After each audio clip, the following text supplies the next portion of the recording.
Donc je me présente, je suis Marina Lemoyle, je suis à la fois maire de Caunes et je suis aussi vice-présidente à Dinan Agglomération, donc en charge de la petite enfance, l'enfance, la cohésion sociale et le contrat local de santé, pour tout vous dire. Donc, nous sommes ce soir rassemblés, et je vous remercie en tout cas de votre présence pour cette conférence. Nous sommes ce soir rassemblés dans le cadre des Semaines de la santé mentale qui ont eu lieu et qui continuent du 10 octobre au 23 octobre, qui se termine demain. Et donc cette soirée est sous le thème, alors plus spécifiquement, les Semaines de la santé mentale étaient sur la thématique de l'environnement. L'environnement et notre santé, et notre santé mentale en l'occurrence. Et ce soir, nous accueillons donc Dr Alice Desbioles pour échanger ensemble sur l'éco-anxiété, j'ai du mal toujours à le dire, et solastalgie. C'est peut-être plus facile au final, oui. Et la solastalgie. Donc vous allez découvrir ce que c'est et on va pouvoir échanger ensemble. L'éco-anxiété, vivre sereinement dans un monde abîmé, hein, c'est le titre. C'est le titre de l'ouvrage par notre conférencière de ce soir, que nous sommes en effet très heureux d'accueillir. En tout cas, merci d'avoir accepté notre invitation. Et cette conférence est organisée dans le cadre des Semaines de la santé mentale, c'est ce que j'ai dit tout à l'heure. Elles sont organisées par un collectif de professionnels. Et c'est vrai qu'elles n'ont pas eu lieu l'année dernière, elles n'ont pas eu lieu l'année d'avant non plus. Donc on est vraiment très content que ça puisse s'organiser cette année. C'est tout un collectif de 20 partenaires, 20 professionnels, élus, usagers de structures sanitaires, sociales et médico-sociales sur l'ensemble du territoire de Dinan Agglomération. Et Alice Brochard, ici présente, coordonne cet événement et a pu travailler avec l'ensemble du collectif. Donc elle est chargée de mission dans le cadre du contrat local de santé. On travaille ensemble et on travaille bien, ça se passe très très bien. On est très contents qu'elle soit avec nous, qu'elle soit arrivée depuis l'année dernière avec nous. Et c'est justement parce qu'elle est arrivée qu'on a pu mettre en place ces semaines. À partir de la thématique, en effet, cette année, le collectif a organisé plusieurs actions autour de plusieurs dimensions physiques de notre environnement, que ce soit l'aménagement des communes, que ce soit aussi notre planète et la crise écologique et la crise du logement aussi. La conférence de ce soir nous permettra d'explorer plus en détail la dimension écologique, mais aussi la prise en compte environnementale. Et cette soirée, c'est l'avant-dernière de l'ensemble des événements qui sont organisés dans le cadre de la semaine d'infos sur la santé mentale. Nous vous invitons justement à venir aussi demain, si vous le souhaitez, demain après-midi, pour clôturer donc cette quinzaine qui aura lieu par une balade. Donc c'est une belle balade au bord de Rance, entre l'abbaye de Léon et la maison de la Rance. Vous pourrez donc profiter de cette promenade dans un très bel environnement et la promenade sera jalonnée aussi par quelques animations. Donc vous pouvez venir petits et grands, je dirais, pour cette balade. Il y aura des lectures de contes, des jeux en bois géants, des animations sensorielles sur la nature et enfin il y aura un petit goûter convivial pour clôturer donc ces 2 semaines. Je souhaite remercier sincèrement, en tout cas je la remercie déjà pour sa venue et puis pour les échanges et l'explication qu'on va pouvoir faire autour de cette conférence donc de Dr Alice Desbioles, mais aussi les organisateurs. Stéphanie Lagarde, responsable du plan climat, air, énergie territorial de Dinan Agglomération, pour l'organisation de cette soirée, et tous les partenaires, l'ensemble du collectif, et aussi la ville de Dinan, qui nous a mis à disposition donc ces 2 salles, et Dinan Agglomération et l'ensemble des services de Dinan Agglomération qui nous ont accompagnés tout au long de ces 2 semaines. Je vais passer la parole à mon collègue Philippe Landuré pour cette soirée. Merci à vous. Merci Marina, bonsoir à toutes et tous. Donc voilà, Philippe Landuré, oui, je suis maire de Quévert et vice-président à Dinan Agglomération en charge de la prospective et de la transition écologique. Donc quand on parle de prospective, c'est qu'on est amené à regarder dans quelques années, dans les années à venir, et parfois se poser sur des échéances à 10 ou 15 ans. Et souvent, ce qui se passe maintenant et ce qui est décidé maintenant a des conséquences sur les 10 ou 15 prochaines années. C'est aussi donc la question de la transition écologique. On sait qu'on vit dans un monde de mutation et qu'à ce niveau-là, il y a la mise en place d'un plan climat, air, énergie du territoire. Tu as évoqué ce terme, Marina, pour faire référence à Stéphanie Lagarde, que je salue et qui travaille avec moi pour le faire avancer. Il est un petit peu la traduction des plans nationaux et régionaux pour atténuer et s'adapter aux changements qui s'annoncent et qui sont déjà engagés. Et dans les actions lancées, il y a celles qui se font en lien avec le contrat local de santé. Ça participe de notre connaissance de certaines réalités et ça nous aide aussi, ça a cette vocation-là, à nous aider, à nous adapter, peut-être à dédramatiser quelque chose et en tout cas à voir de quelle façon est-ce qu'on peut vivre avec ces bouleversements. Parfois, donc, les événements de ces dernières années, qu'ils soient sanitaires ou écologiques, lorsqu'on évoque les incendies, les inondations, les épisodes de sécheresse, nous n'en sommes pas encore sortis du dernier épisode de sécheresse, eh bien, ça peut avoir un impact sur notre santé mentale. Ce sont des sujets que nous explorons depuis le début de ces semaines d'infos sur la santé mentale. Et ce soir, on poursuit nos échanges en abordant plus spécifiquement ces nouvelles conditions environnementales qui nous questionnent sur notre avenir et parfois provoquent des sentiments, même où on est amené à renoncer à l'utopie ou à l'image plus positive qu'on pouvait avoir de l'avenir précédemment. Une forme de renoncement parfois, que l'on peut traduire sous le terme de solastalgie, quelque chose qui ressemblerait à une forme de nostalgie. Et ça va faire partie des propos que vous ferez dans votre présentation. C'est aussi donc Alice Desbioles, ce que vous évoquerez, sans doute en nous aidant à faire la distinction avec ce que peut être l'éco-anxiété. C'est vrai que rien que les deux termes nous amènent dans nos représentations à situer des choses différentes. En tout cas, ça va nous permettre, de nous situer par rapport à ça. C'est un petit peu ce que l'on attend de votre présentation. Une soirée qui est filmée, mais je crois que Marina, tu l'as déjà dit. Alors je vous le dis, donc elle est filmée, c'est derrière, mais voilà, n'est filmée que la scène, c'est-à-dire que le public ne l'est pas, puisque la conférence, elle est diffusée sur la chaîne YouTube de Dinan Agglomération. Donc c'est aussi, on parle numérique, qu'on peut accéder à cette conférence. Vous pouvez également, pour ceux qui sont présents, partager un café et quelques gâteaux suite à la conférence qui vous sera présentée. Je laisse la parole donc à Alice Desbioles, vous remerciant vraiment d'être présent. Une présentation d'une demi-heure, un peu plus. Là, vous avez le temps qui est consacré, mais qui nous permettra d'échanger par la suite. Bonne soirée à vous.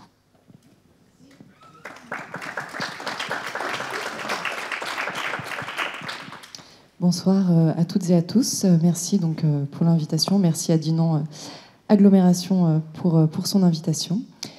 Donc aujourd'hui, ce soir, on va parler donc de ce que l'on appelle l'éco-anxiété et la solastalgie. Je vous rassure tout de suite, l'idée c'est pas de ressortir de cette conférence encore plus inquiet ou éco-anxieux. Bien au contraire, on va voir que cette éco-anxiété, cet état d'âme, cette sensibilité, ça peut être, c'est souvent quelque chose de très positif et de très moteur et qui permet, on le voit d'ailleurs ce soir, de créer du lien, de créer des moments de grâce, comme on l'a vécu ce soir, je trouve, avec on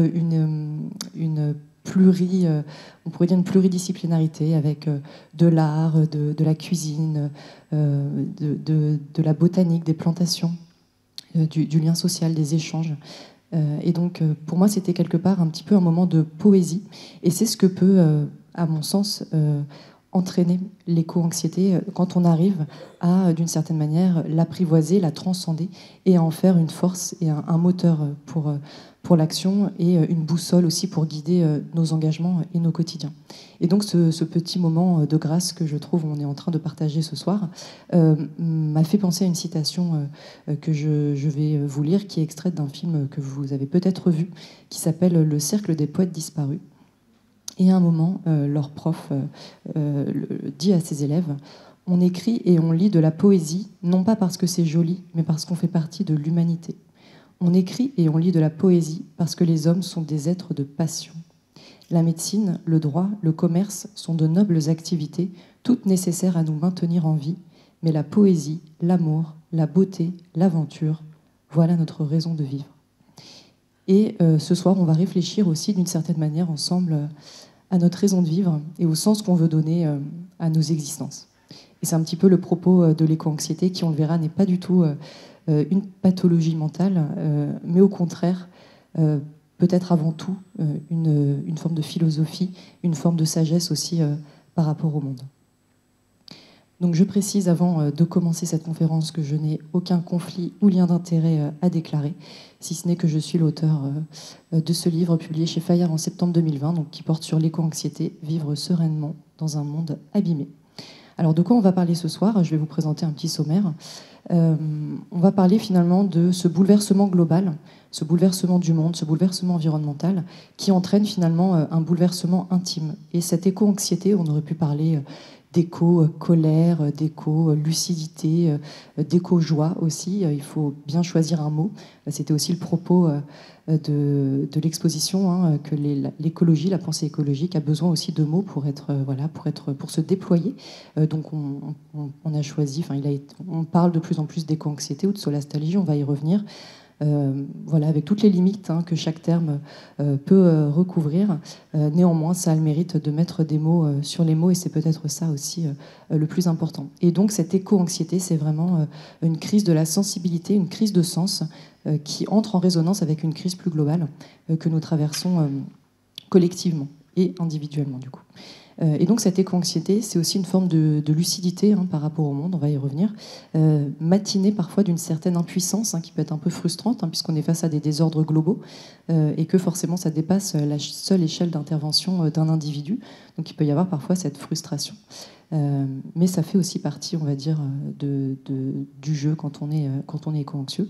On y reviendra aussi, ce n'est pas une pathologie, même si, alors effectivement, je suis médecin, on parle d'anxiété, c'est les semaines d'information de la santé mentale, mais ce n'est pas une pathologie, on le verra, on a le droit de traverser des émotions, même quand elles sont inconfortables, on a le droit de se questionner, ce n'est pas pour autant que l'on est quelqu'un de malade, peut-être même bien au contraire, et loin d'être une force ou une faiblesse.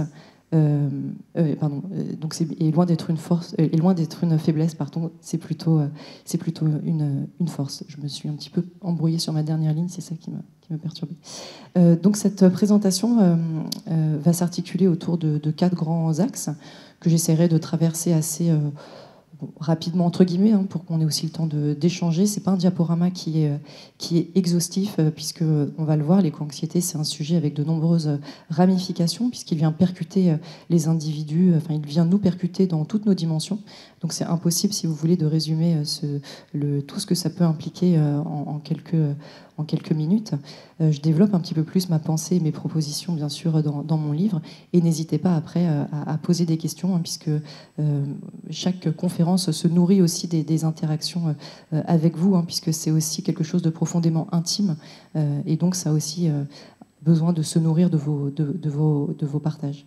Donc d'abord, on parlera du dérèglement environnemental global. Ce sera juste pour poser un petit peu les termes et aussi les causes finalement de cette éco-anxiété. Je ferai un rapide focus sur la santé mentale à l'ère de l'Anthropocène, et on entrera vraiment sur le fond des concepts. Et ensuite, la partie que j'appelle la pratique, c'est un petit peu les solutions, on va dire, un petit peu opérationnelles pour dépasser et transcender cette éco-anxiété. Alors cette éco-anxiété, elle s'inscrit dans une temporalité qui est assez importante, puisqu'on parle de plus en plus de cette éco-anxiété, mais ce n'est pas un phénomène qui est nouveau, même si avant il n'y avait pas forcément de mots pour décrire ces préoccupations. Et les causes de cette éco-anxiété, donc tous les désordres du monde, on est alerté depuis longtemps par les scientifiques, que ce soit sur les conséquences du changement climatique, sur les conséquences aussi de la pollution, et sur aussi la question d'un rapport non éthique à la faune et à la flore. Dans Almanach d'un comté des sables, Aldo Léopold, qui était un agroforestier, il nous dit « Une chose est juste lorsqu'elle tend à préserver l'intégrité, la stabilité et la beauté de la communauté biotique. Elle est injuste lorsqu'elle tend à l'inverse. » Et si je vous cite cette phrase, et Rachel Carson au-dessus, qui a été une Américaine qui a lancé quelque part le mouvement écologiste, quand elle a alerté sur les conséquences du DDT, qui est un pesticide très délétère, notamment pour les populations d'oiseaux. Il a mincissé énormément, c'est un de ses effets entre autres, la coquille des œufs, et donc ça faisait des œufs beaucoup plus fragiles qui ne pouvaient pas forcément arriver à maturité. Et elle écrit « Les générations à venir nous reprocheront probablement de ne pas nous être souciés davantage du sort futur du monde naturel, duquel dépend toute vie. » Et là, ce que je veux vous dire avec cette diapositive, c'est qu'on a des constats scientifiques de différentes natures, mais ça implique aussi des questionnements au-delà des données scientifiques et des informations de la factualité. Ça implique aussi des questions d'ordre éthique, peut-être même aussi moral. Et ça aussi, c'est important, puisque quand on est éco-anxieux, il y a de nombreuses questions aussi sur la juste action qu'on peut conduire qui se mettent en place. On parle beaucoup du changement climatique, mais ce changement climatique, c'est une des dimensions de la problématique, puisque ce changement climatique s'inscrit dans un contexte beaucoup plus large de dérèglement global, avec la destruction de la biodiversité, l'artificialisation des sols, les pollutions généralisées. Et c'est toutes ces causes aussi, toutes ces informations, toutes ces préoccupations qui peuvent venir provoquer de l'éco-anxiété. Et bien sûr, la santé humaine est concernée par tous ces changements, par leur interaction aussi, par leur potentialisation. C'est ce que l'on appelle d'ailleurs la santé planétaire. Donc la santé planétaire, c'est cette idée que la santé humaine ne peut se penser que dans le respect de ce que l'on appelle les limites planétaires, qui sont donc des limites à ne pas dépasser, ce qui constitue en fait tous les paramètres géophysiques du système Terre pour garantir son bon équilibre. Et on a bien sûr le changement climatique, mais on a d'autres dimensions, d'ailleurs dont l'exposition parlait, comme l'érosion de la biodiversité, donc la diminution progressive de la part sauvage du monde, qui est en train progressivement de disparaître, le changement d'utilisation des sols, l'utilisation mondiale de l'eau. Donc voilà, et c'est toutes ces informations aussi, ces dimensions-là qui peuvent générer des questionnements, des émotions et de l'éco-anxiété. Si je fais un petit focus sur la santé mentale plus précisément. Alors déjà, c'est intéressant de voir que que le dérèglement climatique et la santé sont les deux sujets jugés les plus préoccupants par les Français. Ça, c'est des données du baromètre de l'IRSN, qui est l'Institut de radioprotection et de sûreté nucléaire, de 2022. Et c'est un baromètre qui est fait chaque année. Donc c'est assez intéressant parce qu'on peut suivre l'évolution aussi de différents sujets. Et le dérèglement climatique, depuis quelques années, c'est vraiment la première préoccupation des Français. Ils ont ajouté la santé, ça c'est une dimension qui est nouvelle, elle n'était pas présente avant, mais avec la pandémie de Covid, ils ont voulu la tester. Et on voit que c'est vraiment deux sujets de préoccupation majeurs pour les Français, qui sont jugés comme les sujets les plus préoccupants, avant même la grande pauvreté et l'exclusion, l'insécurité ou encore l'instabilité géopolitique. Donc là, c'était juste pour vous montrer, en bleu, c'était le dérèglement climatique. On était à 2% dans les années 2004 et on a noté une augmentation significative sur la fin des dernières années, avec donc là, voilà, le premier sujet de préoccupation pour les Français, d'après ce baromètre, qui inclut un panel d'environ 2000 individus. Et une autre des questions, c'est parmi les sujets environnementaux, lequel est pour vous le plus préoccupant? Donc là, on est vraiment sur les sujets environnementaux.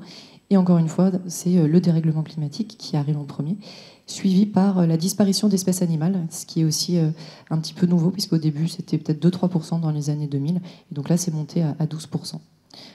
Et on voit aussi la destruction des forêts, la pollution de l'eau. Mais en tout cas, on a vraiment, comme on le voit ici, le dérèglement climatique qui est le premier sujet de préoccupation pour les Français, d'après ce baromètre. Et le sujet qui nous rassemble ce soir, donc c'est vraiment l'interaction entre la santé mentale ou le bien-être et la crise écologique. Donc déjà, un petit rappel des définitions. Selon l'Organisation mondiale de la santé, l'OMS, la santé mentale est le fondement du bien-être d'un individu et du bon fonctionnement d'une communauté. Et comme pour la santé physique, elle est médiée par de nombreux déterminants, qu'ils soient d'ordre psychologique, socio-environnementaux ou génétiques. Et en ce qui concerne le lien entre crise environnementale et santé mentale, je vous propose une analyse, on va dire, avec différentes temporalités des événements environnementaux qui peuvent venir nous percuter. On a des événements aigus, extrêmes, donc des événements météorologiques extrêmes, on pourrait parler de catastrophes naturelles, qui arrivent sur un laps de temps très court, qui va être ponctuel, mais qui peut avoir des effets au long terme. Ça, c'est un premier facteur. On a des événements d'apparition plus lentes et insidieuses qui peuvent être récurrents, donc et durer quelques jours à quelques semaines, voire quelques mois. Donc là, c'est plutôt les canicules, les sécheresses ou les pics de pollution. Sachant que dans les pays du Nord, d'après le GIEC notamment, le principal risque auquel on va être confronté, c'est pour nous les épisodes de chaleur extrême. Et enfin, on a des événements d'apparition graduelle et au long cours, avec des effets qui vont être durables, voire permanents, mais qui sont peut-être moins flagrants, comme l'augmentation du niveau de la mer, la déforestation, le réchauffement climatique. Et c'est dans cette peut-être temporalité-là que vont plus se positionner l'éco-anxiété et la solastalgie. En ce qui concerne le lien entre les catastrophes naturelles et la santé mentale, on a un lien qui est bien documenté avec les états de stress aigu et les états de stress post-traumatique. Ça peut aussi entraîner derrière des troubles dépressifs majeurs, des troubles anxieux, des deuils compliqués ou des abus de substances. Et comme souvent, les facteurs de risque principaux sont l'intensité de l'événement qui a été traversé, l'exposition à la mort d'un proche, mais aussi le fait d'être jeune, d'être de sexe féminin, de faible statut socio-économique, d'être d'un statut aussi de minorité ethnique. Donc ça, c'est des facteurs de vulnérabilité qu'on retrouve dans beaucoup d'enjeux sanitaires. Et comme souvent, les enfants sont la population la plus vulnérable par excellence, dans toute crise. Voilà. Et même quand une société, entre guillemets, va bien, les enfants sont toujours par définition le public le plus fragile. Alors là, j'avais trouvé dans la littérature cette courbe que je trouvais assez intéressante, puisqu'elle, elle est bien sûr à prendre avec toutes les précautions qui s'imposent, mais je trouvais que c'était intéressant dans la représentation. Vous avez en ordonnée l'état émotionnel, plus c'est haut, on va dire plus c'est positif, puis là vous avez le temps. Et il modélise un petit peu une catastrophe naturelle et l'impact derrière sur la santé. Donc là, on a l'événement qui arrive. Et en fait, paradoxalement, on a une phase où les personnes vont être, on va dire, plutôt motivées, positives. Il y a une phase un peu d'héroïsme, de lune de miel, ou avec beaucoup de solidarité qui s'observe. Et ensuite, on a une phase un petit peu plus de désillusion, où là, l'humeur, les émotions vont être un petit peu plus inconfortables. Et au fur et à mesure, on voit que... voilà, on se reconstruit aussi progressivement. Donc ça, c'est aussi intéressant de bien se rappeler qu'on est tous labiles aussi émotionnellement. On peut être traversé par plein d'émotions tout au long de la journée. Comme pour les 4 saisons, si vous voulez, on n'est jamais comme ça tout le temps joyeux ou tout le temps en colère ou tout le temps triste, et encore plus en fonction des événements qui nous percutent. En ce qui concerne les canicules, c'est aussi un facteur de risque pour la santé mentale. On a des publications qui retrouvent une augmentation de l'agressivité, que ce soit une hétéro-agressivité, donc une agressivité tournée vers les autres, ou une agressivité tournée vers soi-même, avec un taux de suicide qui pourrait un petit peu augmenter durant les périodes de forte chaleur. Donc on voit aussi qu'on a des vulnérabilités et des impacts sur la santé mentale de ces événements météorologiques extrêmes. Donc là, c'était pour vous donner un petit peu un panel, un contexte un petit peu plus général. Et si on rapproche encore un peu la focale et qu'on arrive sur le sujet qui nous rassemble ce soir, donc l'éco-anxiété et la solastalgie. Pour commencer, d'où viennent ces concepts, d'où viennent ces mots qui mettent des mots sur des mots MAUX qui existent depuis longtemps. On n'a pas attendu qu'on se mette à parler d'éco-anxiété ou de solastalgie pour la ressentir. Il y a des personnes qui sont éco-anxieux depuis très longtemps, bien avant même l'existence de ce terme-là. Ce qui est nouveau, c'est qu'on en parle, qu'on le pense, qu'on parle de l'impact de ces désordres globaux sur notre bien-être et sur notre santé, sur tout ce que ça peut générer, sur notre humanité tout simplement. Et donc l'éco-anxiété, c'est un terme qui a d'abord été proposé par une médecin, une psychiatre dans les années 90. Et la solastalgie, donc qui vient du latin solatium, qui signifie consolation, et algie, qui veut dire douleur.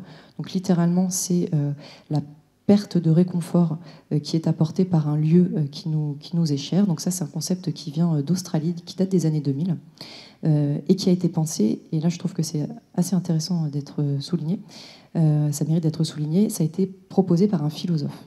Donc c'est d'abord et avant tout un concept philosophique, ce qui à mon sens en dit long sur les implications et sur toutes les ramifications de ce terme-là, de ce mot-là.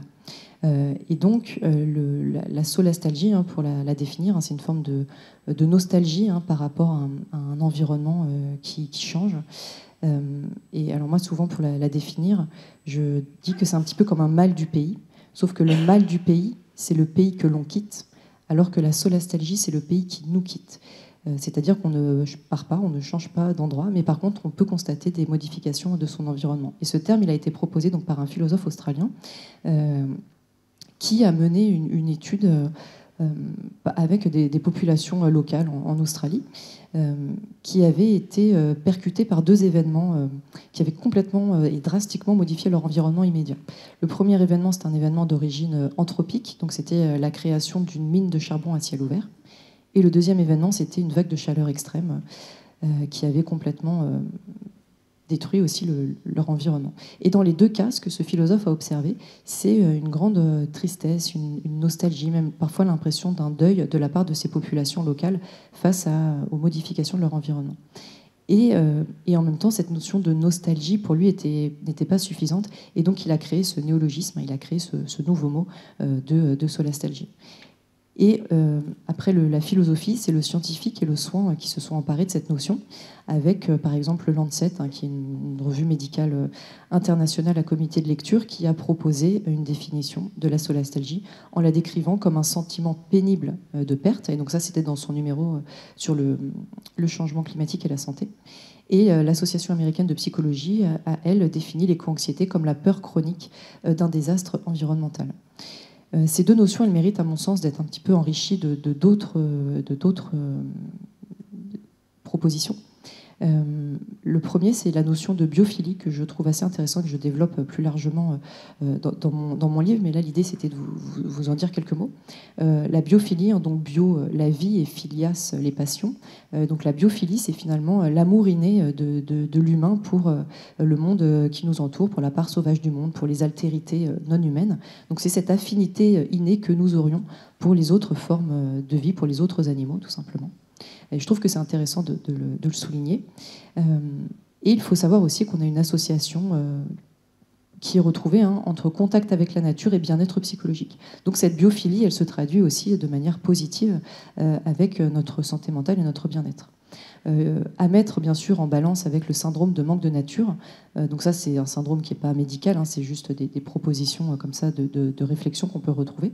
Où là, c'est l'idée que finalement, on est, en tout cas dans nos sociétés occidentales, de plus en plus coupé de la nature. Peut-être qu'on le ressent moins dans des territoires comme Dinan et Dinan agglomération, mais on a de plus en plus de personnes qui habitent en ville. On a des villes de plus en plus denses, de plus en plus concentrées, et donc on élève aussi des générations d'enfants qui sont de plus en plus coupés du monde sauvage et de la nature finalement. Et pour certaines personnes, la perception de cette crise environnementale, présente mais aussi à venir, peut constituer un drame personnel, une perte de sens, et engendrer émotion et questionnement. Et c'est ce que l'on appelle l'éco-anxiété ou la solastalgie. Donc ces deux termes sont utilisés de façon quasiment similaire. Donc leur similitude, c'est la rationalité de leur cause. C'est pas une vue de l'esprit que d'être éco-anxieux. C'est même une réaction plutôt normale face à l'involution de notre monde. Donc elles reposent toutes les deux sur on va dire un rationnel quand même assez solide. Elles ont des causes et des origines communes, on l'a vu. On a de nombreuses émotions qui sont en jeu, je vais en reparler, et elles peuvent toucher un très large public. On est tous concernés par les enjeux environnementaux, donc il n'y a pas de raison que seules quelques personnes se sentent concernées par ces états d'âme. Les différences, ce serait peut-être dans la temporalité. L'éco-anxiété est plus dans l'anticipation, dans l'avenir. Donc on pourrait la traduire comme une anxiété anticipatoire par rapport à ce que sera l'avenir, un avenir qui peut être perçu comme compromis. Là où la solastalgie va peut-être être plus ancrée dans le présent et aussi dans le passé, on parlait de nostalgie. Donc voilà, c'est peut-être là la différence particulière. Le terme aussi, c'est peut-être plus compliqué de retenir la solastalgie que l'éco-anxiété. Et dans la recherche ou dans les publications scientifiques, on retrouvait plus, en tout cas au début, la solastalgie, et là l'éco-anxiété est en train aussi de se développer. Dans cette éco-anxiété, dans cet état d'âme, dans cette sensibilité-là au monde, on a 4 dimensions globalement en jeu. On a une dimension cognitive. Donc là, ça va être, on va mobiliser, on va dire, notre rationalité. Donc ça va être peut-être une certaine sensibilité à des dires d'experts. Donc là, je vais penser par exemple aux modélisations du GIEC, au rapport de l'IPBES pour la biodiversité. Donc ça peut voilà, potentiellement venir interroger, inquiéter, susciter voilà, des questionnements chez les individus. Donc ça va être vraiment la part un petit peu rationnelle qui va être mobilisée, qui va nourrir l'éco-anxiété d'une certaine manière. Ça peut être aussi des constats empiriques que l'on peut faire. Je ne sais pas, le fait de se dire j'ai moins d'insectes qui s'écrabouillent sur le pare-brise de ma voiture, donc ah bah oui, et où j'entends moins de chants d'oiseaux ou moins de diversité, ah bah oui, et puis il y a un rapport du CNRS qui nous dit que la population d'oiseaux est en train de décroître dans les campagnes françaises. Donc on peut parfois faire des liens comme ça, sensoriels, avec des constats qu'on nous a décrits comme plus... comme scientifique ou voilà, qu'on va venir constater par nous-mêmes. Donc ça, c'est un peu la dimension cognitive. On a une dimension émotionnelle qui va nourrir l'éco-anxiété. Donc ça va être, c'est un spectre d'émotions qui peut être très large dans l'éco-anxiété. Ça peut être de la peur, ça peut être de l'inquiétude, ça peut être de la colère, ça peut être de la culpabilité, un sentiment d'impuissance, ça peut être l'impression d'avoir été floué ou l'impression d'avoir été trahi par des personnes qui n'auraient pas potentiellement, je ne sais pas, pris de bonnes décisions ou qui n'auraient pas voilà, privilégié certains enjeux ou certains choix. Ça peut être aussi parfois de l'enthousiasme, de la joie. Ça, on va le voir, l'éco-anxiété, c'est quelque chose de finalement de très positif. Passer la phase un petit peu vertigineuse, où on va au début ressentir de l'inquiétude, de la peur, mais derrière, on va voir que ça peut, au contraire, être une invitation à se réinventer et à réinventer son rapport au monde. On peut avoir une dimension psychosomatique, puisque parfois le fait de cogiter un petit peu trop, ça peut entraîner, je ne sais pas, des troubles du sommeil, des symptômes même physiques d'angoisse. Et on a une dimension qui, pour moi, est la plus importante. C'est celle-ci, c'est la plus positive. C'est celle sur laquelle il faut, à mon sens, vraiment capitaliser. C'est la dimension existentielle. C'est-à-dire que toutes ces informations, toutes ces émotions, motion, ça vient du latin motio, qui veut dire mouvement, mise en mouvement. Donc les émotions, même si elles sont inconfortables, elles participent de notre vitalité, elles participent de notre mise en mouvement. Et elles sont essentielles, même si elles sont inconfortables, même si parfois on est traversé par des passions un peu tristes, c'est néanmoins salutaire. C'est ce qui nous maintient en vie aussi d'une certaine manière. Et donc, on a cette dimension existentielle qui est que, au regard de ces constats, au regard de ce que ça peut nous faire dans notre intimité, dans notre chair, dans notre cœur, dans notre esprit, on va avoir potentiellement envie de s'interroger de manière plus profonde et existentielle. Donc c'est toute la question du sens, c'est toute la question de l'éthique dont on a un petit peu parlé, de son éthique par rapport au monde, de sa juste action. Et donc cette éco-anxiété, elle peut passer encore une fois cette étape un petit peu inquiétante, elle peut être source de vitalité, elle peut amener les individus à à être moteur, à créer des projets, à s'engager, quelle que soit la teneur de l'engagement. Ça peut être un engagement au quotidien, un engagement un peu prosaïque sur la manière de dépenser. Ça va être sur les choix qu'on va faire au quotidien. C'est déjà une forme d'engagement. Tout euro dépensé est une adhésion ou non à un ensemble, à un système de valeurs. C'est une adhésion ou non voilà, un choix de société. Donc c'est déjà un engagement qui est très fort et ça permet de dépasser aussi cette éco-anxiété. Puisque j'ai pris conscience de tout ça et que ça a généré chez moi de l'éco-anxiété, pour la réduire, je vais tenter de réduire ce qu'on appelle la dissonance cognitive. La dissonance cognitive, c'est l'écart entre ses préoccupations, ses inquiétudes et ce qu'on fait dans la réalité. Et plus on est en contradiction avec nos valeurs profondes et nos actes, plus on est en dissonance cognitive et moins on va se sentir bien, tout simplement. Et le fait de réduire cette dissonance cognitive, donc d'agir en harmonie avec ses préoccupations, ça permet de s'apaiser, voire même de ressentir une forme de bonheur, tout simplement. C'est ce qu'on appelle le bonheur eudémonique, par rapport, en opposition au bonheur hédoniste. Le bonheur eudémonique, c'est vraiment ce bonheur qui s'obtient d'une certaine manière en étant en accord avec soi-même, avec ses valeurs. En opposition au bonheur hédoniste, qui est peut-être le bonheur qu'on met le plus en avant dans nos sociétés, finalement, dans nos sociétés médiées par une certaine vision capitaliste, faut dire les choses, où là, ça va être, on considère que le bonheur passe par l'accumulation de biens, accumulation d'expériences, accumulation de voyages, de tout ce qu'on veut. mais voilà, c'est un bonheur entre guillemets hédoniste qui finalement procure moins de satisfaction aux individus qu'un bonheur eudémonique, c'est-à-dire où les individus, où on est en phase avec nos valeurs et nos préoccupations.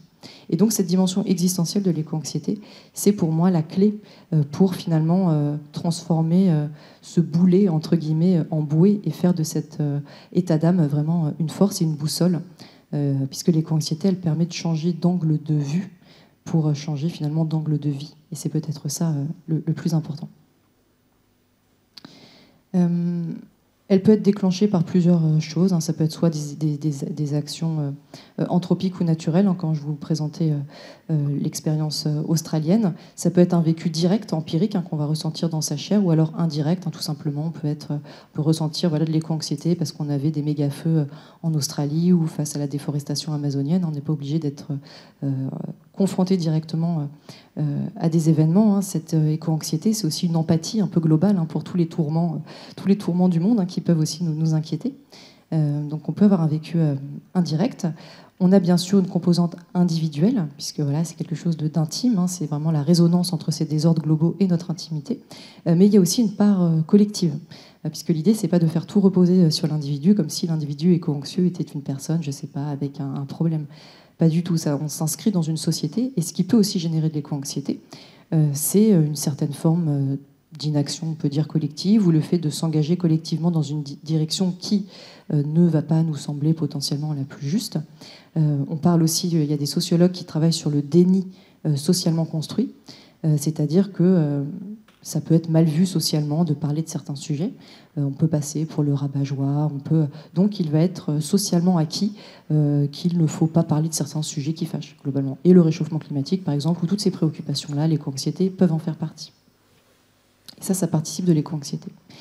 Et on a ensuite des populations aussi qui peuvent être plus sujettes à l'éco-anxiété, comme par exemple les scientifiques qui travaillent sur ces questions, que ce soit des climatologues, des écologues, ou les personnes qui ont un lien très fort avec la Terre. Il y en a des publications sur ces publics-là qui décrivent de la solastalgie. Ça a d'ailleurs été étudié d'abord chez ces populations-là.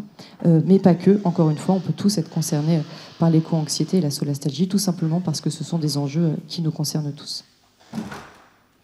Une question qui revient souvent, c'est est-ce que finalement c'est une nouvelle pathologie mentale ?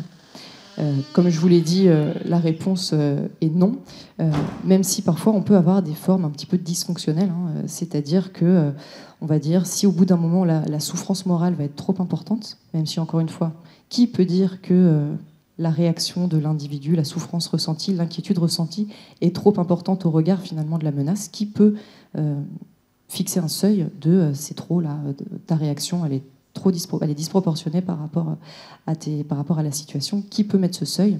C'est toute la question. D'ailleurs, la question du seuil, c'est une question clé en médecine. C'est valable pour la santé physique.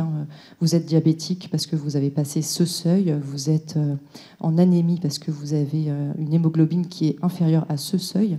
Mais c'est toujours un petit peu compliqué, et en santé mentale encore plus. Donc on essaye de se dire que voilà, si la souffrance psychique est trop importante, avec un trop entre guillemets, et s'il y a un retentissement significatif sur le bon fonctionnement de l'individu, donc ça c'est peut-être un indicateur qui est un petit peu plus facile à objectiver, on va dire, c'est-à-dire qu'on a une personne qui n'arrive plus à fonctionner, qui n'arrive plus à vivre son quotidien normalement, qui va peut-être plus se lever pour aller en cours, qui va avoir du mal à aller au travail, qui va avoir du mal à s'occuper de ses enfants. Voilà. Là, on peut se dire que potentiellement, la frontière vers le pathologique a été passée et qu'on a besoin peut-être d'un petit peu d'aide, d'un petit coup de pouce, d'un soutien ponctuel, mais ça peut arriver. Donc là, on est peut-être plus dans une forme, on va dire, pathologique, entre guillemets, de l'éco-anxiété. Mais dans la plupart des cas, on est face à des formes adaptatives. Donc, c'est-à-dire qu'on a des préoccupations qui sont légitimes, et qui vont être associées à des réponses constructives, à une mise en mouvement des individus et à quelque chose de positif. Et donc là, on est dans ce qu'on appelle des stratégies de coping, c'est-à-dire qu'on essaie de s'adapter par rapport à une situation, voire on essaye d'en faire une force et quelque chose même de positif. Donc là, c'était vraiment pour voilà, vous décrire un petit peu de façon assez rapide ce vaste sujet qui est toujours difficile à résumer. Et donc les solutions qu'on peut entre guillemets proposer pour vivre avec cet état d'âme. Alors il n'y a pas de kit pratique, voilà, ça marche pas comme ça. C'est à chacun aussi de puiser en lui, en soi, hein, pour voilà, se trouver et s'apaiser et voir comment on peut mobiliser cette éco-anxiété. Bien sûr, la première des résolutions. Quand on est éco-anxieux, donc déjà on ne naît pas éco-anxieux, on le devient, et une fois qu'on l'est, on le reste, hein, puisque pour résoudre et faire disparaître cette éco-anxiété, il faudrait réduire et résoudre ses causes systémiques, ses causes environnementales. Et ça, on sait que c'est un petit peu, enfin, c'est compliqué. En tout cas, enfin, c'est pas tant compliqué, encore que, hein, c'est des choix de société, c'est des choix qu'on fait. Mais en tout cas, ça dépend pas de nous, enfin à l'échelle individuelle. Donc, ceci étant dit, il faudrait résoudre les causes systémiques, internationales, globales qui créent cette éco-anxiété, toutes les activités humaines destructrices, hein, pour faire simple, et notre prédation du monde, hein, notre manière de le dévorer. Hein. Donc c'est ça qu'il faudrait régler pour que, pour le coup, tous les éco-anxieux ne le soient plus. En attendant que cela advienne, et j'ai bon espoir qu'on y arrive, plusieurs pistes, et à chacun après de se nourrir avec ça aussi, hein, puis on pourra en discuter, puisque c'est vraiment, il me reste cette diapo et une autre, et ce sera terminé pour moi en tout cas dans cette présentation.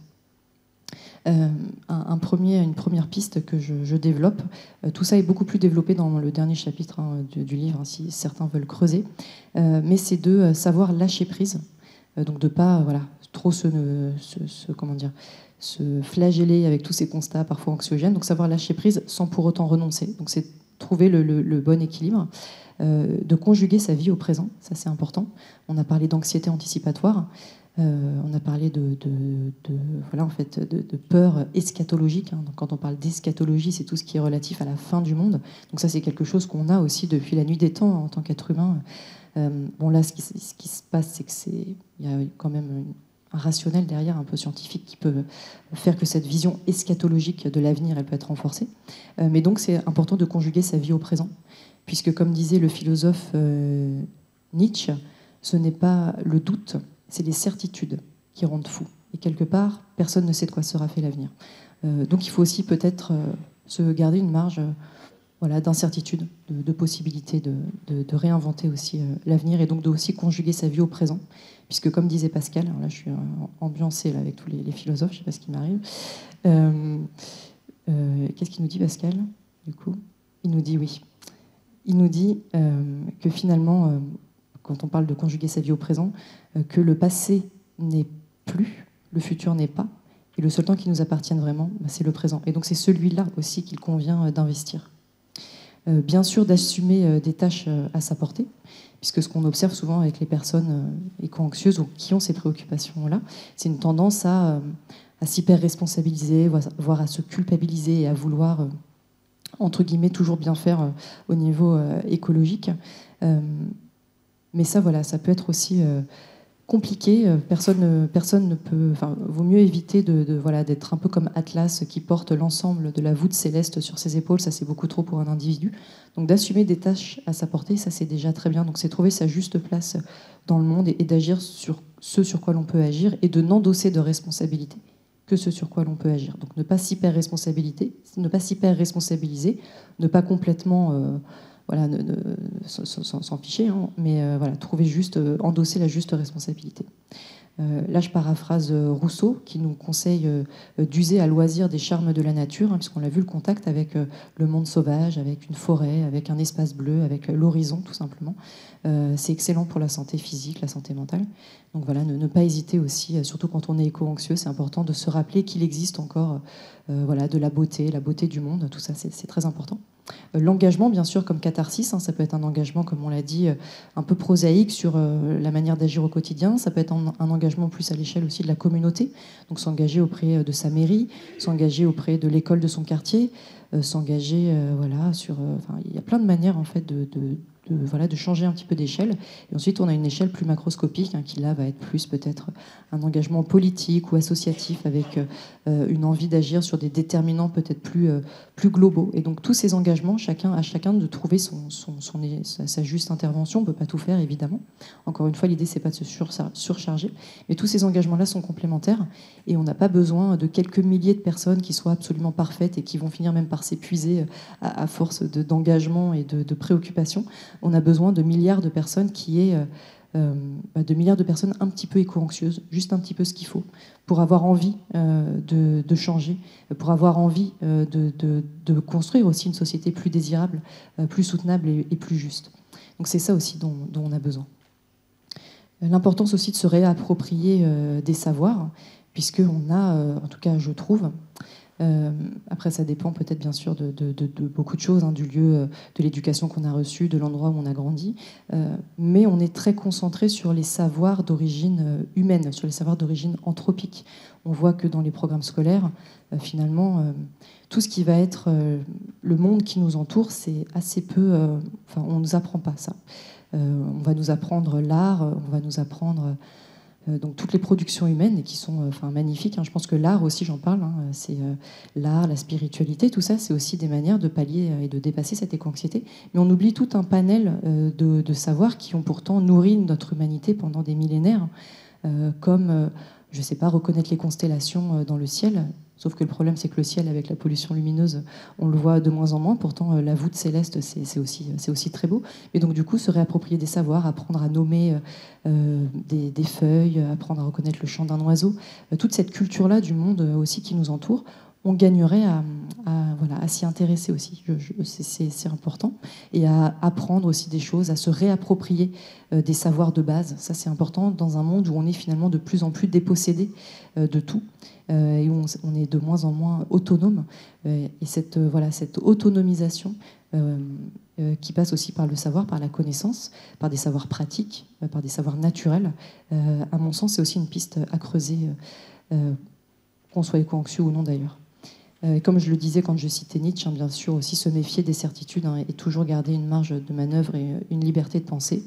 Et pour conclure, j'aime bien aussi inviter chacun à cultiver ses jardins, dans tous les sens du terme, ses jardins intérieurs, mais aussi faire pousser, planter des graines dans tous les sens du terme, que ce soit des graines intellectuelles ou même des graines de plantes, de fleurs. Donc tout ça pour moi c'est très beau. Et la croissance de la beauté, la croissance de la vie, c'est aussi une très bonne manière de dépasser l'éco-anxiété. Je conclurai sur cette phrase de Saint-Exupéry. Pour ce qui est de l'avenir, il ne s'agit pas de le prévoir, mais de le rendre possible. Merci à vous.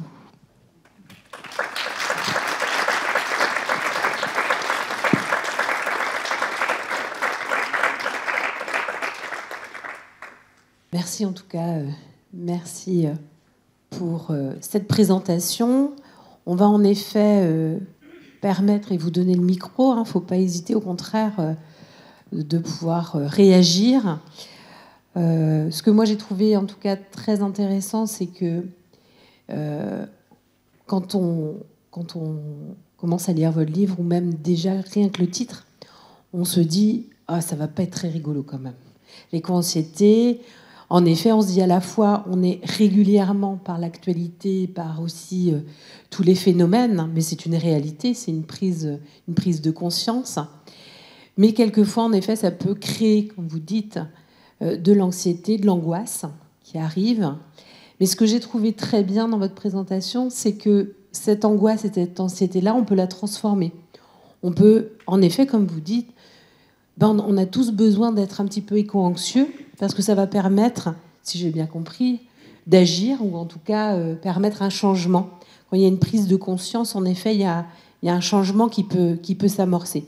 Et moi, j'ai trouvé que c'était cette partie-là, en tout cas, moi, que j'ai retenu, que j'ai trouvé très intéressant, c'est qu'en effet, si on est un peu anxieux, quand même, je pense qu'on est tous là ce soir, si on est présent, en tout cas, il y a une prise de conscience, au moins, on peut peut-être agir même à notre niveau. Il n'y a pas besoin d'essayer d'être parfait, je pense, mais en tout cas, on essaye d'agir à notre niveau et ça peut changer des choses, en tout cas. Voilà, moi, ce que j'ai... J'avais une petite question, moi, comme ça va peut-être amener les questions. Je voulais savoir si c'est un phénomène qui, en termes de population, on a parlé des personnes peut-être un peu plus vulnérables, mais en termes de population, moi je voulais savoir si ce phénomène d'éco-anxiété touche quel type de population, les plus jeunes, les plus âgés, enfin voilà, ou tout simplement des populations, je sais pas, différentes. Enfin voilà, quel type de population réellement? Est-ce qu'on est tous, je dirais, égaux ou pas par rapport à ce phénomène? Voilà, moi j'avais des questions autour de la sensibilité, puisqu'on a parlé beaucoup d'émotions. Et je me dis que justement, on va réagir différemment par rapport à l'actualité, par rapport à ce qui nous, à l'information quelquefois et à l'ampleur des informations qu'on peut recevoir. Donc voilà, moi j'avais cette question sur la population. Effectivement. Alors, on n'a pas vraiment de données qui seraient assez fiables pour décrire ou le profil type ou même la part de personnes entre guillemets éco-anxieuses, mais tout simplement parce qu'on n'a pas non plus de définition qui soit vraiment statuée. On n'a pas vraiment j'ai envie de dire, de grille diagnostique qui ferait qu'on pourrait se dire, voilà, bah là, c'est peut-être un petit peu une personne qui est préoccupée et tout ça. Donc, on n'a pas encore vraiment de données en ce sens. En tout cas, moi, ce que je peux observer, mais de manière empirique, c'est que ça transperce toutes les couches de la société. Même, on a des études, là, on a une étude qui devrait sortir bientôt, aussi dans plusieurs pays. Donc, c'est même quelque chose d'international. Et donc, ce qui est plutôt d'ailleurs rassurant, puisque comme je le disais, on est tous concernés par ces questions-là, donc tout le monde peut se sentir concerné par ça.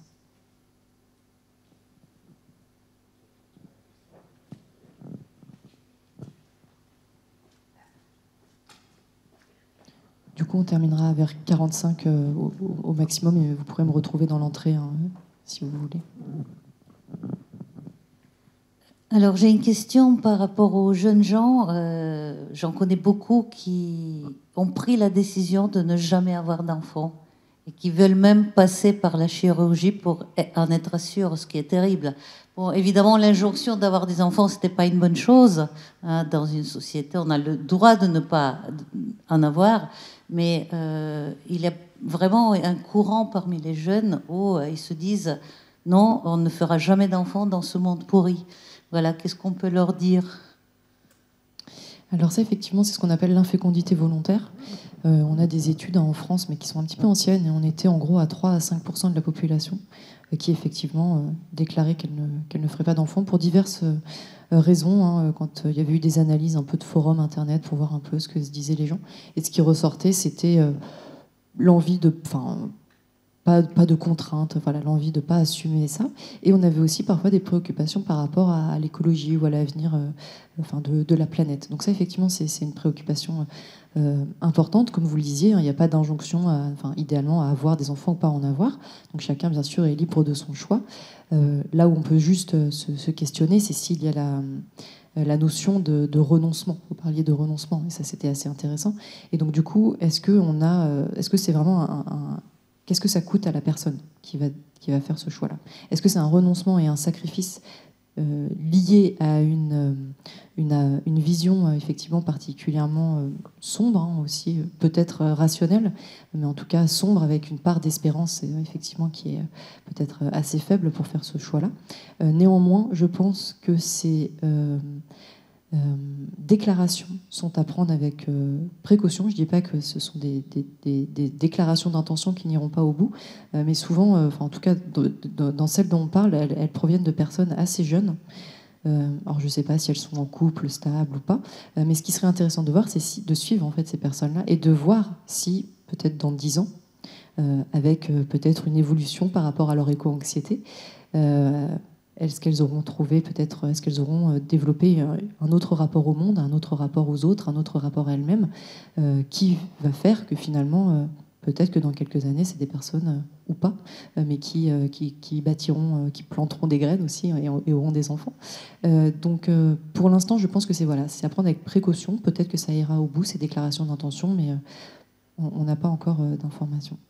Donc après, quoi leur dire je pense que plutôt que de dire des choses, parce que ça on observe, c'est une question aussi qui revient souvent de la part de parents qui ont par exemple des adolescents qui vont être très engagés sur ces questions, parfois éco-anxieux, mais avec peut-être pas mal de tourments, plutôt que de leur dire des choses, je pense qu'il vaut mieux finalement d'une certaine manière s'engager tout simplement à leur côté, et je pense que c'est beaucoup plus porteur et fédérateur et source de réconciliation aussi que de s'engager, de partager voilà, cet engagement à leur côté plutôt que de les convaincre ou de voilà. Je pense que parfois les paroles sont de trop, et plus que des paroles, des actes aussi, c'est peut-être important.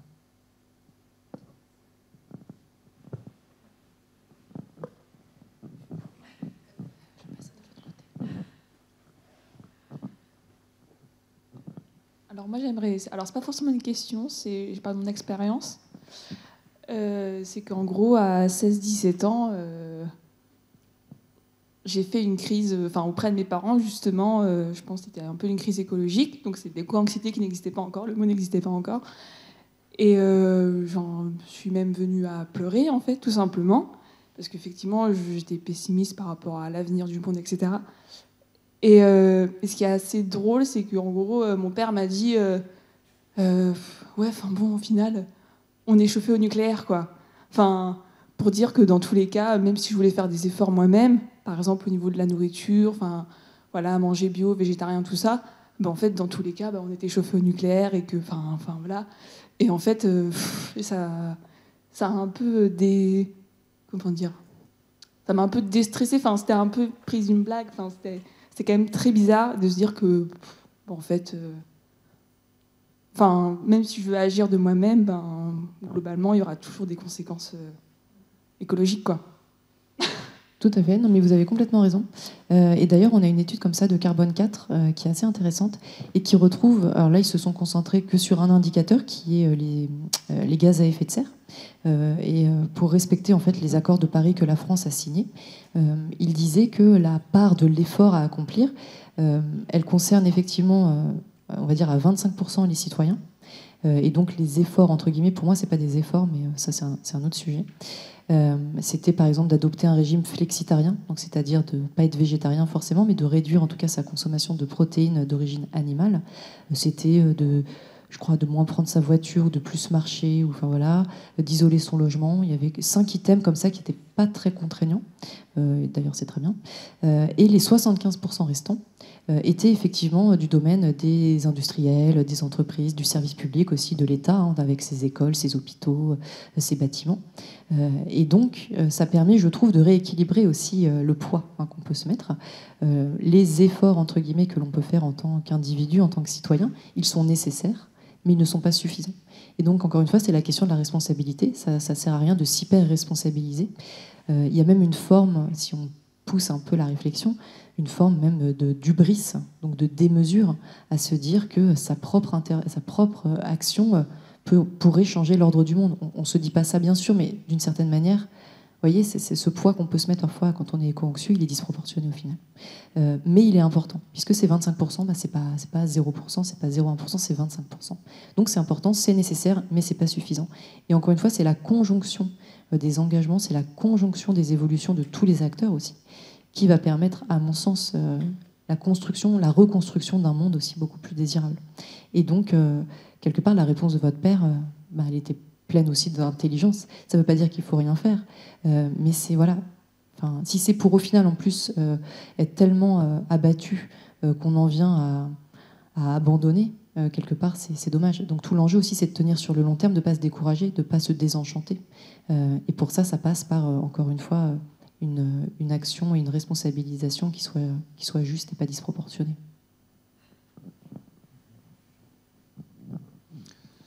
Si on fait un parallèle entre éco-anxiété, solastalgie et votre expression « conjuguer sa vie au présent », le mot « présent » me laisse très perplexe.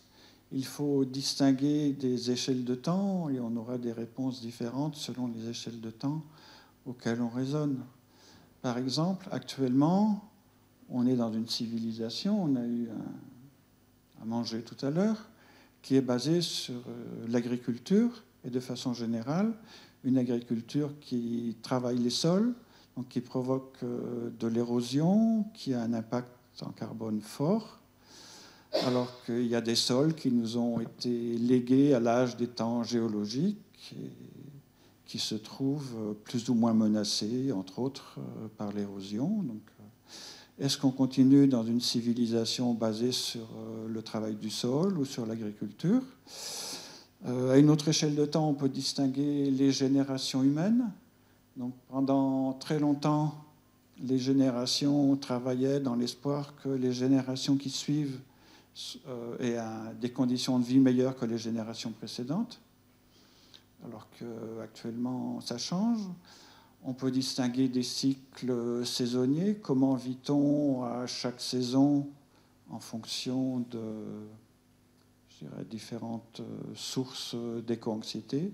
En hiver et en été, ce ne sera pas forcément les mêmes soucis. Ça peut être à l'échelle d'une journée. Est-ce que ce que je consomme ou ce que je prends le matin par rapport à l'après-midi, ça va être différent. Donc pour moi, il est important de préciser l'échelle de temps ou les échelles de temps auxquelles vous raisonnez. Alors encore une fois, selon la problématique abordée, effectivement, la temporalité ne va pas être la même. Si on se pose dans... l'éco-anxiété, c'est aussi c'est un rapport au monde, c'est une pensée, c'est une sensibilité qui est d'une certaine manière éminemment politique, puisque vous venez questionner le système dans lequel on s'inscrit et ses impacts, en l'occurrence ici quand même assez négatifs, et de plus en plus, à la fois bien sûr sur l'environnement et sur les sociétés humaines. Donc selon les questions que vous soulevez, forcément votre rapport au temps va pas être le même.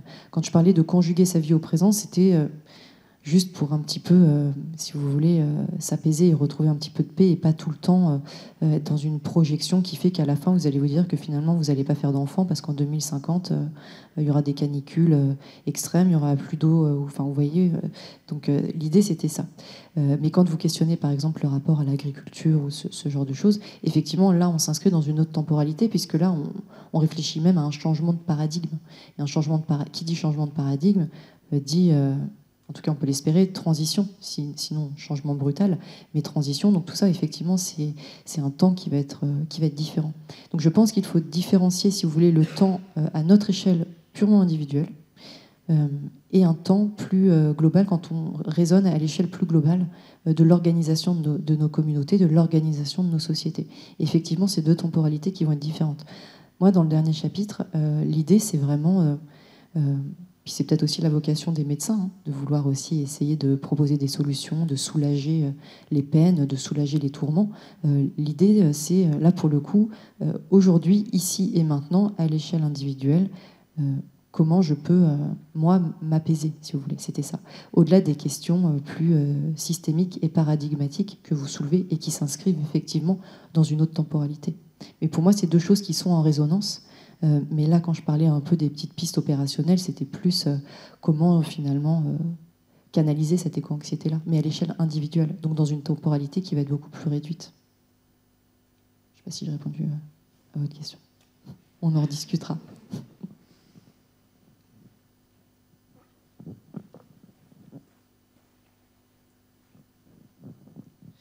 Oui, bonjour. Vous l'avez en partie abordé, mais... à titre personnel et autour de moi, j'ai l'impression que l'éco-anxiété, elle n'est pas tant du fait d'une dégradation du monde, mais plutôt du fait de voir l'inaction des personnes et des structures qui ont du pouvoir.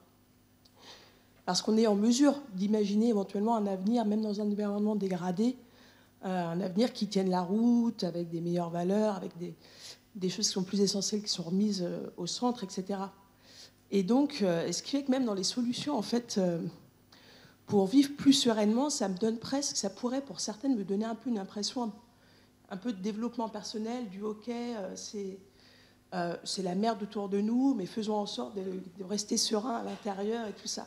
Et il y a un petit côté un peu insatisfaisant pour moi, et j'aimerais aussi témoigner de ça, témoigner du fait que, moi, mon antidépresseur numéro 1, en tout cas, c'est plutôt de militer, d'aller dans l'activisme. Effectivement, la fin de l'éco-anxiété, ce sera plutôt à partir du moment où on atteint un changement de paradigme. Et moi, si je me promène dans une forêt, simplement si je fais ça, je me dis, c'est super, mais en fait, je la vois se dégrader. Donc qu'est-ce que je fais pour qu'elle arrête de se dégrader? Oui, tout à fait. D'ailleurs, je l'ai esquissé quand je parlais de l'impact, effectivement les constats individuels et le côté société, et quand je parlais du déni socialement construit. Et effectivement, ça c'est un facteur fondamental de genèse et d'entretien de l'éco-anxiété. C'est cette impression d'être finalement les prisonniers d'une geôle comme ça à ciel ouvert, où on doit faire société avec des personnes qui occupent le monde plutôt que de l'habiter, et ça c'est effectivement source d'éco-anxiété, c'est un facteur majeur. C'est vraiment et d'ailleurs quand je parle aussi d'apaisement dans son rapport à l'autre, je pense aussi à cet autre qui peut-être n'en est pas au même cheminement intellectuel, qui n'a pas les mêmes préoccupations. On est quand même dans une société où les injonctions contradictoires règnent en maître. On nous dit que c'est clairement la fin du monde, l'apocalypse écologique, et en parallèle, on n'a jamais eu autant de marketing, on n'a jamais eu autant pour des produits à fort impact environnemental. Donc on est sans cesse dans une espèce d'injonction contradictoire où on fait aussi peser beaucoup sur les individus. Donc un certain poids, une certaine responsabilité, ce qui peut d'ailleurs entraîner une forme de culpabilité qui, pour moi, est illégitime d'une certaine manière, et alors que collectivement, globalement, on va continuer toujours cette course et cette fuite en avant.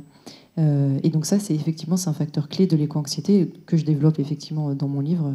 Je l'ai peut-être moins précisé là. Et le militantisme, l'activisme, ça fait partie de cet engagement qui est pour moi une des sources de canalisation de l'éco-anxiété. Mais là, encore une fois, on est chacun animé par... on va être mobilisé par différentes émotions, par différentes choses. Chez vous, ça va peut-être être plus... peut-être une certaine colère par rapport à une envie de faire changer les choses, et vous avez trouvé la manière pour vous d'essayer d'apporter votre part, en fait. Et ça, c'est essentiel. Chacun sa manière. Et tout est complémentaire. Et personnellement... après, c'est chacun son approche, mais je considère extrêmement important de respecter aussi chacun dans son cheminement. Tout le monde n'en est pas au même point, et ça, je pense qu'il faut l'entendre et le respecter. Essayer de faire avancer les gens. Et pas forcément, mais après, c'est des positionnements personnels, mais pas forcément être dans une approche prosélyte, et plutôt incarner, comme disait Gandhi, soyez le changement que vous voulez voir dans le monde. Donc incarner finalement... ce que l'on aimerait voir et être, sans pour autant être dans des injonctions et se transformer soi-même en une espèce de prescripteur, ce qui peut être aussi contre-productif et qui peut braquer les individus. Donc je pense qu'après, à chacun de trouver son engagement, à chacun de trouver la manière de canaliser, que ce soit sa colère, que ce soit sa rage, que ce soit sa peur, que ce soit sa tristesse. Chacun va trouver les ressources, et j'ai envie de dire, tant mieux si pour vous c'est clair comment vous pouvez agir. Il y a des personnes aussi qui ont cette éco-anxiété, qui ne savent pas par où commencer. C'est tellement énorme, c'est tellement vertigineux qu'on peut être aussi paralysé, on peut être tétanisé. On a plusieurs manières de réagir à une menace. C'est soit le combat, ça peut être aussi la fuite, et parfois ça peut être la tétanie. Et on a des personnes comme ça qui vont être complètement tétanisées. Donc je pense que ce qui est important, c'est d'une certaine manière être aussi une source d'inspiration. Donc pour beaucoup de personnes, j'imagine, vous êtes d'une certaine manière une source d'inspiration avec ce que vous faites. Une autre personne qui va, je ne sais pas, consommer différemment, qui va commencer à cuisiner végétarien, ou qui va faire des petites choses comme ça, elle va être aussi une source d'inspiration. Une autre qui va finalement réduire ses déchets, qui va je ne sais pas quoi, elle va être une source d'inspiration. Et c'est ça, en fait, pour moi, la clé. C'est qu'on va aussi derrière planter des graines comme ça, de manière respectueuse et bienveillante. Et on peut espérer que c'est ça aussi qui entraîne un changement de société, mais on a besoin, pour moi, de différents degrés d'action et différents degrés d'intervention. On pourrait aussi questionner les actions de désobéissance civile, on pourrait aussi questionner tout ça. Et à mon avis, pour qu'une société aussi évolue, elle a besoin de différents niveaux d'intervention et de différents engagements de la part de ses citoyens, de ses politiques, bien sûr, et de tous les acteurs en présence.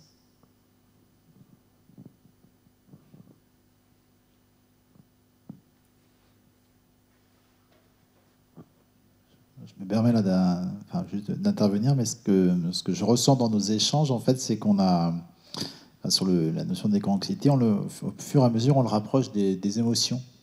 C'est-à-dire l'émotion individuelle, de quelle façon est-ce que du coup on est amené à vivre avec et à l'aborder. Et la dimension d'émotion collective, en fait, hein, où à chaque fois on se répond collectivement et individuellement. Il y a eu un élément là qui, pour moi, rassemble un peu les deux. Alors ça rappelle un peu pour ceux qui vivent d'autres situations. J'en reconnais quelques-uns là qui participent aux travaux d'impact, où on se rencontre à d'autres moments, hein, dans des vies militantes ou des vies associatives où on se questionne, mais c'est la référence que vous faites à finalement retrouver des moments de contact avec la nature.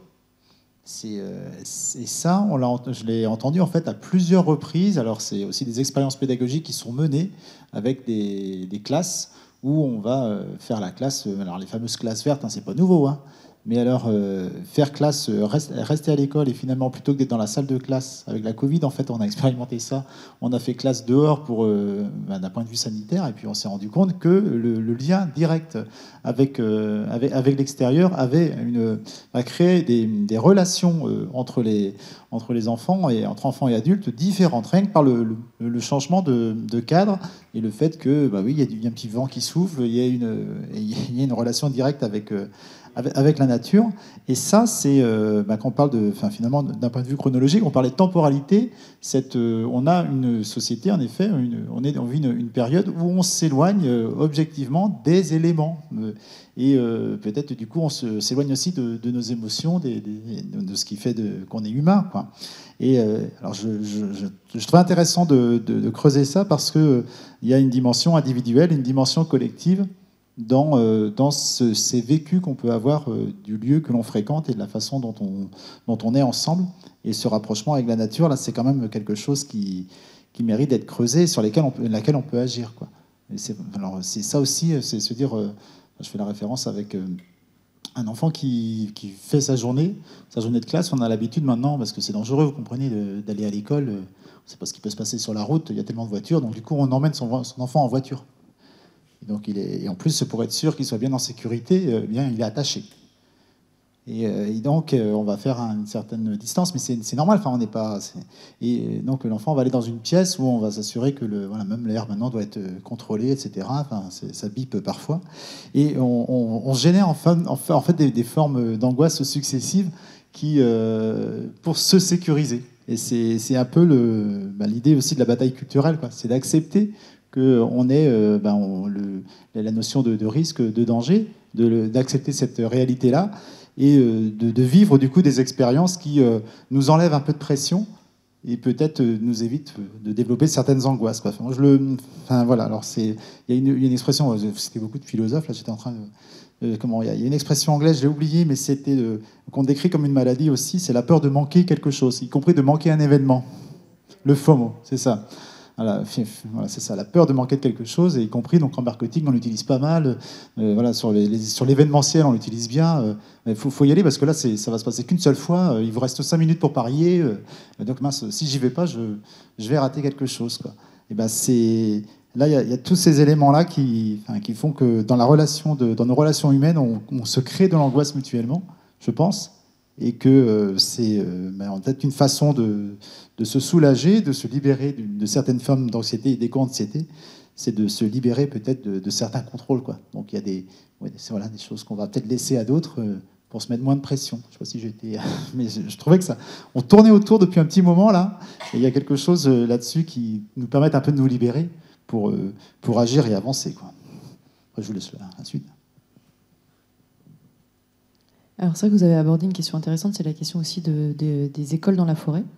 Et donc ces écoles bucoliques ne sont en rien buissonnières, hein, puisque au contraire, donc moi j'en parle un petit peu dans mon livre, et elles sont associées, il y a un réel bienfait de santé, puisque, alors là je vais juste lire un petit extrait, hein, ces écoles favorisent un poids normal pour les enfants, des nuits plus longues et un état de bien-être plus élevé chez les enfants. Ce format d'enseignement en environnement naturel augmenterait également le sentiment de connexion à la nature et contribuerait à une meilleure gestion du stress par les enfants. Et ces derniers, au même titre que leurs professeurs, respirent en outre un air de meilleure qualité dans un contexte plus serein, plus silencieux et moins stressant que celui d'une salle de classe.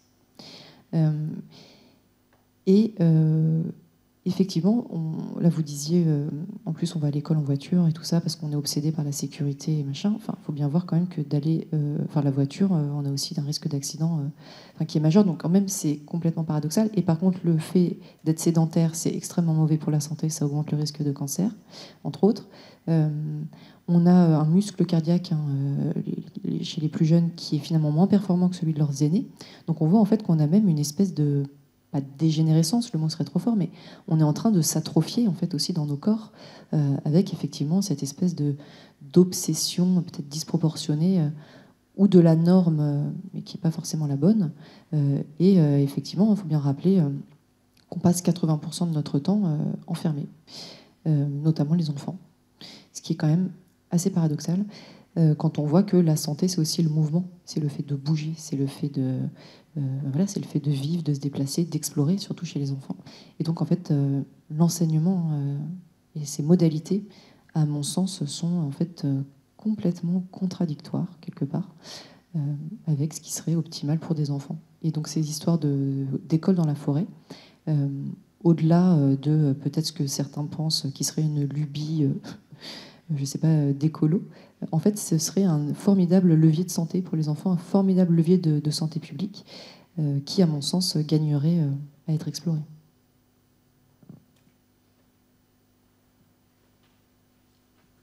Est-ce qu'on a une dernière question ?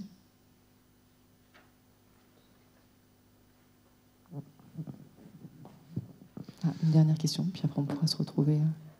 L'éducation des enfants dans la forêt, ou le fait que les enfants passent du temps en forêt, c'est une possibilité qui va de façon générale rester exceptionnelle dans la vie quotidienne d'un enfant. Par contre, l'éducation au jardinage, même si un enfant de 3 ans qui a un jardin d'1 mètre carré, ça peut être une source d'éducation à plein de niveaux qui va lui permettre d'observer plein de choses, d'acquérir tout un tas de notions qui éviteraient, par exemple, comme préconisation qu'il y a eu, préconisation aberrante par rapport à l'éco-anxiété sur une émission médicale d'une chaîne publique qui a eu lieu au mois d'avril dernier. Donc il y avait des médecins et une personne, soi-disant spécialiste des légumes. Et ils ont dit que, donc, au mois d'avril, manger des légumes de saison, c'était manger des tomates.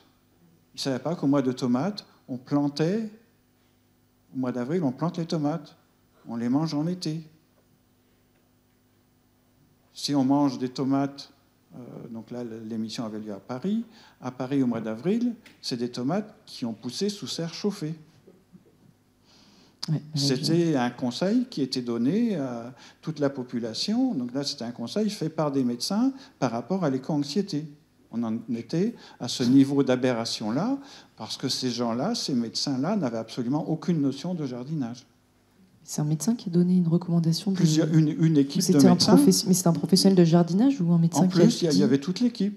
Enfin, c'était l'émission de Marina Carrère d'Ancos. Ah oui, d'accord. Sur la 5. Ah oui, je vois. Bon, bah écoutez, je ne sais pas trop quoi vous dire.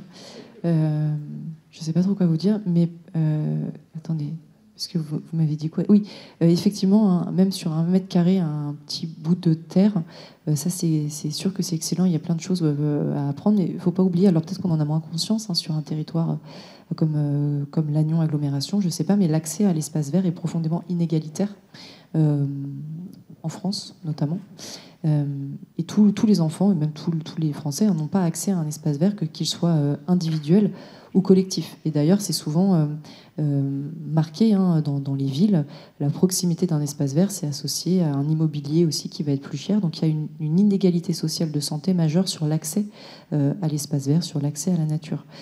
Et donc ces écoles dans la forêt, qui sont d'ailleurs extrêmement développées, il y en a plus de 2000 en Allemagne, c'est quelque chose de très courant.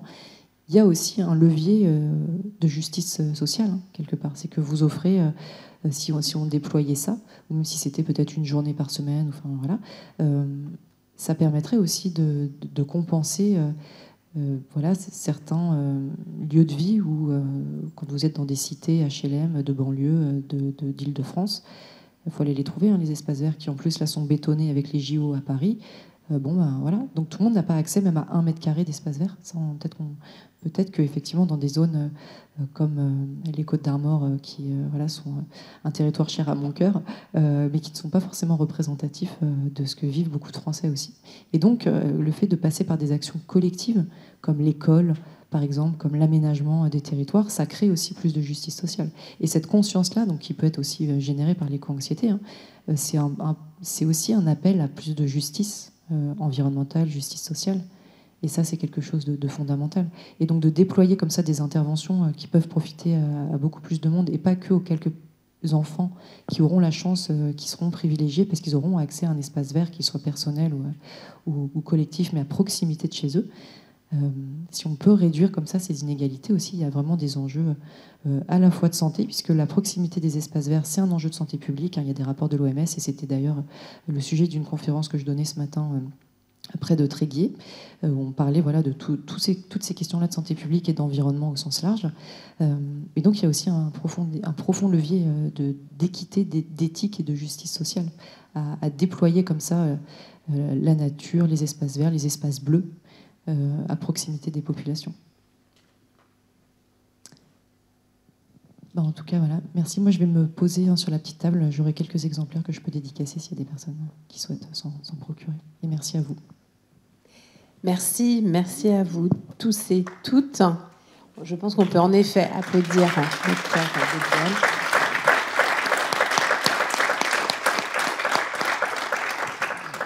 Je vous propose même de poursuivre éventuellement nos échanges entre nous, de l'autre côté, autour d'un café, et puis de continuer à échanger et à se poser des questions, sans bien sûr être anxieux. On va bien finir la soirée. Merci à vous tous.